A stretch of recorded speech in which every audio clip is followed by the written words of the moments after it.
Nous constatons une inégalité dans la répartition des richesses. En effet, en prenant à l'échelle mondiale, nous constatons que 85 personnes dans le monde, soit 0,0000012% de la population mondiale, détiennent 20% des richesses, soit autant que 75% du reste de la population mondiale.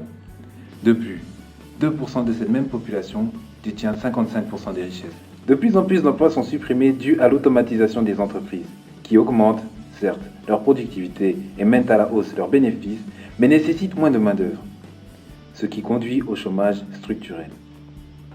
Or, l'article 25 de la Déclaration universelle des droits humains stipule que toute personne a droit à un niveau de vie suffisant pour assurer sa santé, son bien-être et ceux de sa famille, notamment pour l'alimentation, l'habillement, le logement, les soins médicaux, ainsi que pour les services sociaux nécessaires.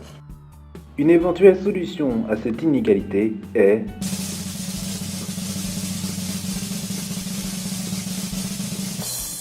le revenu de base. Mais qu'est-ce que le revenu de base? Aussi connu sous le nom d'allocation universelle, elle donne droit à une redistribution plus équitable des richesses. Elle est inconditionnelle, individuelle, universelle et permet à tout être humain de subvenir à leurs besoins primaires. Prenons pour exemple le cas de l'Inde où le revenu de base a été expérimenté de 2011 à 2013.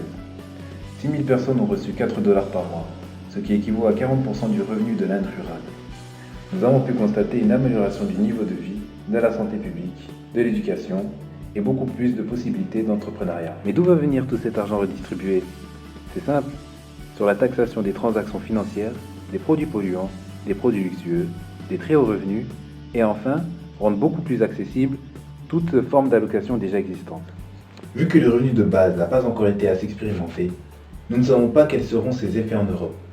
Pour s'en faire une idée, il faudrait que chaque pays envisage de l'essayer en l'adaptant à sa propre situation économique, sociale et démographique. Contrairement à certains économistes qui pensent que l'allocation universelle est une idéologie, nombreux sont les citoyens qui croient qu'elle est une solution fiable et durable si elle est bien mise en place et respectée.